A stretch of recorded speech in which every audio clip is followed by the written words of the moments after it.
If you've ever had to make the heartbreaking decision to put your dog to sleep, you're not alone. I had to make that decision recently and it absolutely crushed me. However, I did find some ways to help me begin to heal, and I'm going to share what I've been doing with you today. One of the hardest things wasn't just losing my dog, but it was watching his health decline and knowing that his death was imminent, whether it was naturally or if I was going to have to make that painful decision to put him to sleep. It was also wondering if I made the right choice. When I was sure that, okay, I see it in his eyes, he's tired, he's telling me he's done, he's ready to go. I watched his health completely decline, and it just didn't make sense to keep him alive when he was suffering so much. But even then, even in those moments where I felt I was absolutely certain it was time, I still would have moments where I would think, maybe not, because he would have those moments of joy. He would still enjoy his food. He loved me so much, and I loved him so much. And just being around each other, I think, gave us both so much happiness, and we felt so much love for one another. And it was in those moments that I questioned, should I be doing this? It doesn't seem right. I'm not sure. So it was a lot of going back and forth, an internal struggle for even, I would say, at least a month, maybe even 2 months of that. And that was while I was watching him suffer so much, coughing frantically, knowing that I had already exhausted so much to help elevate his quality of life as much as possible. But what I've come to understand is my decision to put my dog to sleep really came from the highest intention, the most loving, compassionate intention. Let my dog know that I loved him and I truly heard him. I found Mambo, gosh, this is a really hard video. I found Mambo on the streets of Mexico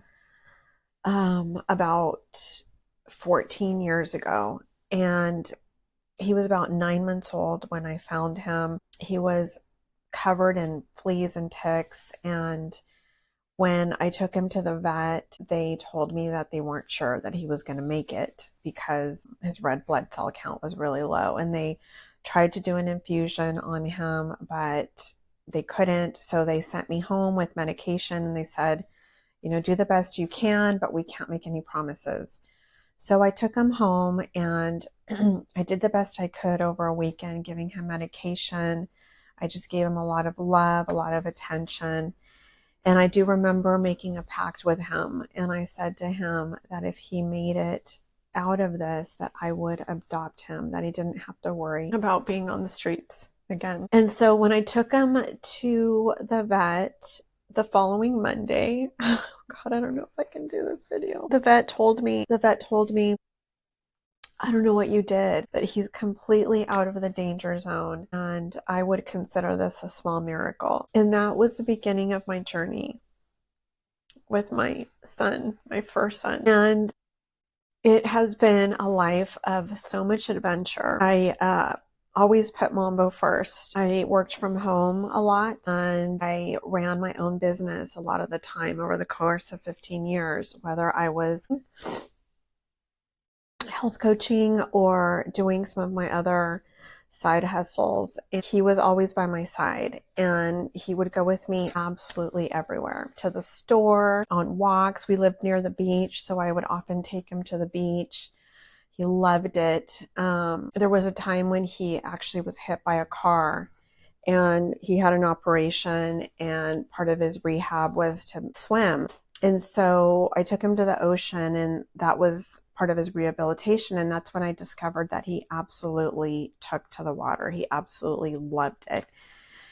And so that became one of our favorite activities together, is going to the beach, going to the ocean. And my life with Mambo has been nothing short of magnificent. I mean, he filled my life with so much joy. We made so many memories together, and I'm not going to get too much into those because I'll get really emotional. I'm still really healing from from this.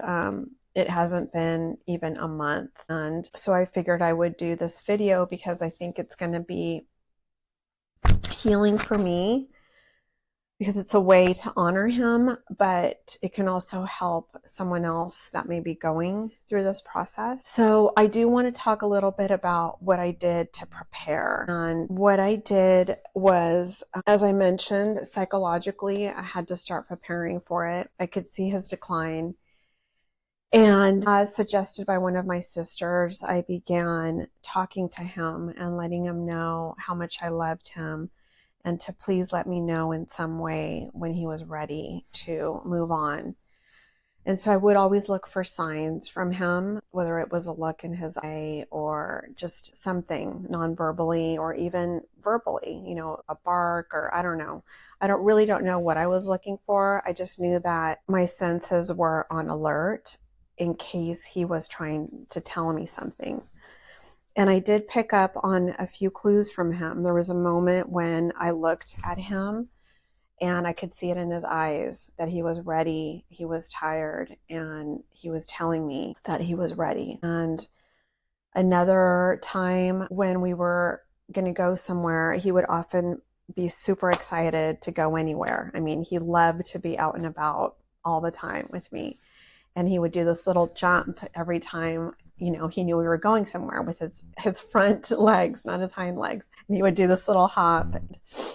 And there was a time when I looked at him and he just kind of looked back at me, and he did a slight little hop, but he mostly was telling me, looking at me like, really, really, no. And I could just see the tiredness and the defeat in him. And I just knew.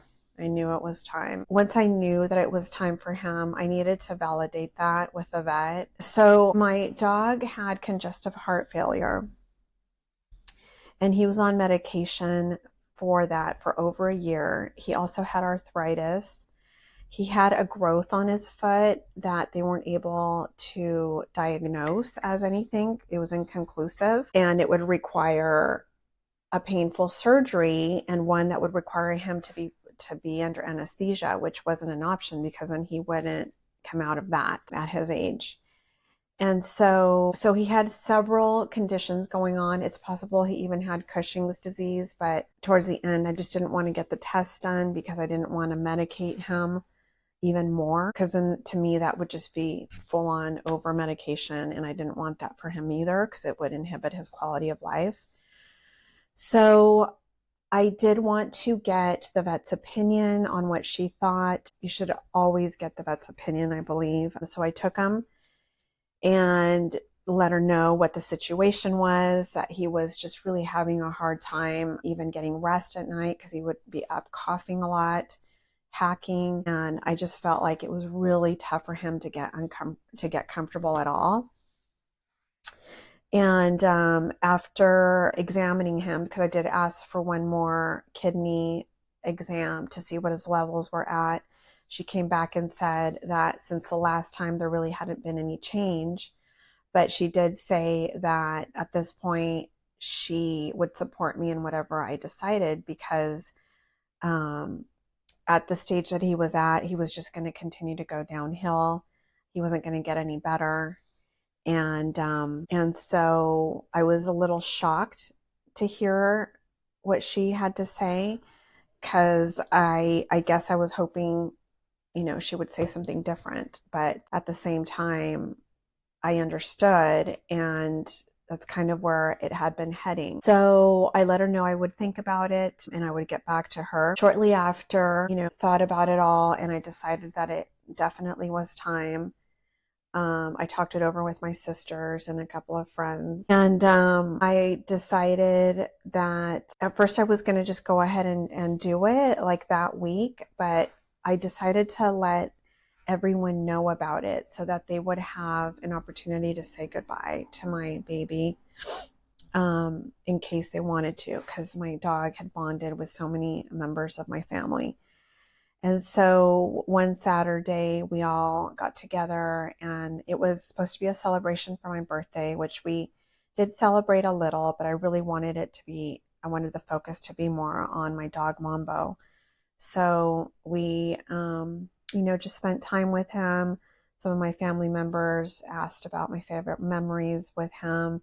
And so I talked about him, and I really wanted it to be a celebration of his life that day. And then after that happened, I needed to find out when the next appointment was that I could make for him. But I also was just kind of keeping an eye on him to see how he was doing. And it was literally the next day of my birthday that he was doing terribly. And I said, I can't have him continue to suffer this way. So I called the vet and I asked them when was the next appointment. They said at 4 that day.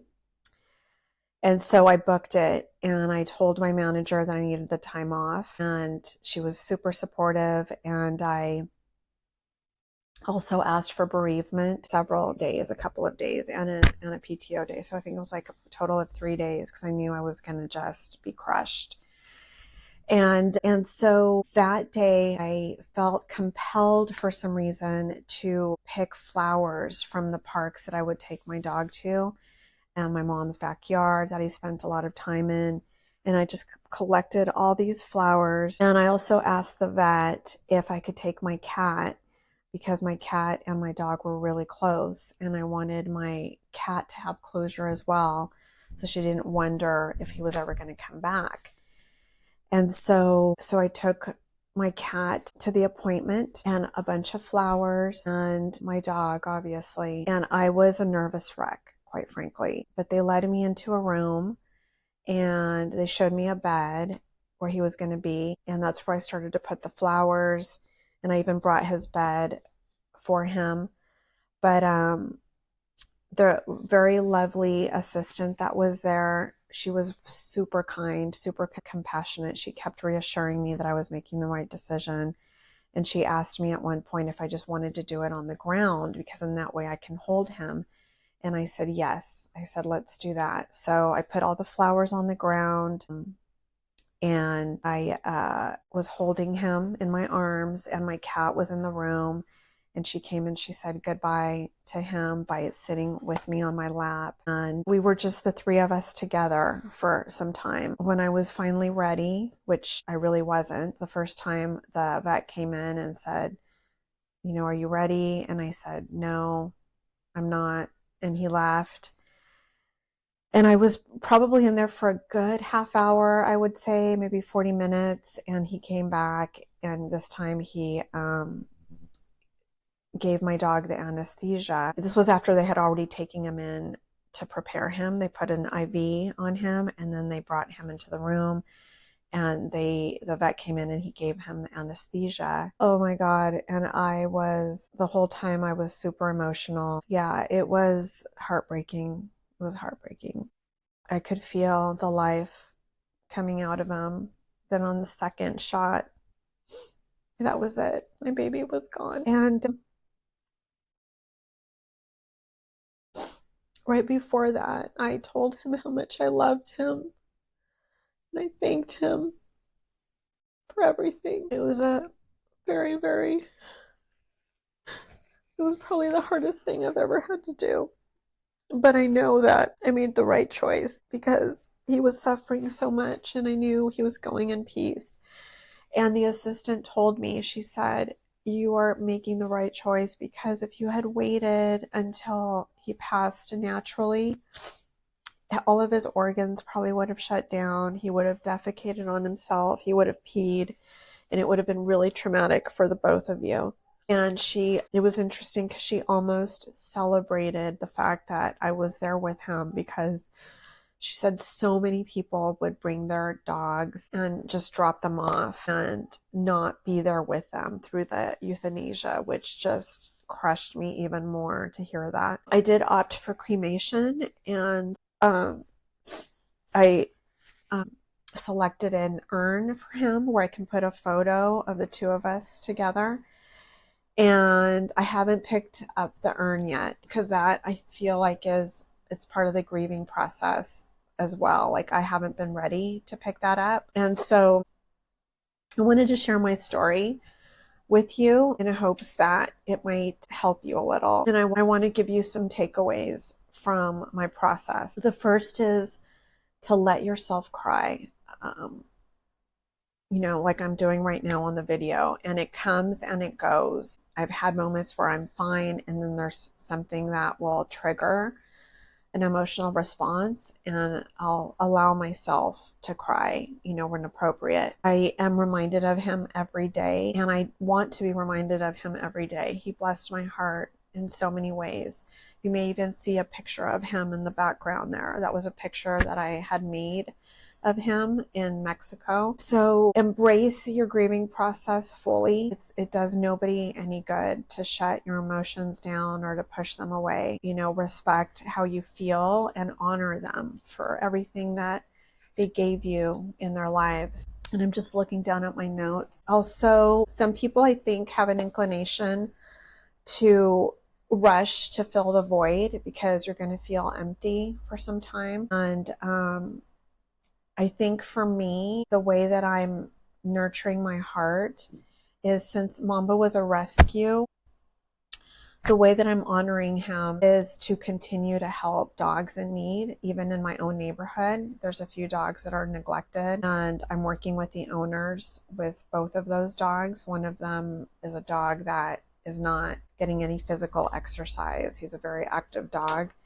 And so I'm working with the owner to find solutions for that dog. And then another dog is just full on neglected, like needs grooming and whatnot. And so I'm working with that owner as well. And I'm just trying to approach both situations with a lot of love and compassion without being accusatory or blaming the owners for the situation, but just coming from a standpoint of how can I help in the situation. So that's really helping my heart. It's helping fill the void of not having my own dog around, knowing that I did my best to give him the best life. I'm trying to carry that forward and help improve other dogs' lives. The other thing that I'm doing is I have several things that memorialize him. So I'm not sure if that's the right word, but in his memory, I guess. I purchased a mug with his picture on it. Obviously, I have that painting in the back. My mom got me a little stuffed animal. I don't know if you could see it up on top in the background. It looks like him. Although I kind of keep it away right now because it looks too much like him and it confuses my cat a little bit. So yeah. And then my sisters both got me two beautiful decorations, I guess. One is an image of me and Mambo in a heart shape, and it lights up, and it has an image of he and I, like a real image. It's really beautiful. And I turn that on every night so that he's with me and he hopefully can dream about him. And then my other sister gave me another beautiful statue of a dog and a woman like this, head to head, and there's a candle in the middle. And so I've received beautiful gifts to memorialize him, and I'm so grateful for that. Also, another way that I've been able to foster healing is reaching out for support from my family, from my friends, not keeping things locked up inside, talking about it, crying it out. It's really important to do that when you lose someone or something you love. Another thing that may sound a little crazy is I still talk to him out loud, like even in the car, mostly in the car, I should say, because he was always with me going everywhere. He was in the back seat most of the time in his senior years because he needed to lay down at times. Although when he was younger, he would be in the front seat. But I often just look back and talk to him, and say, hey, are you ready? And whatever it is that I used to say to him, I still talk to him. And so those are some of the things that I currently do. And yeah, it hasn't been easy, but having him and losing him, it's all been worth it. He was definitely the love of my life.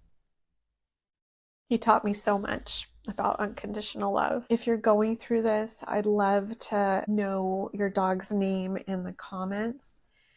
And what's one thing that you loved the most about them?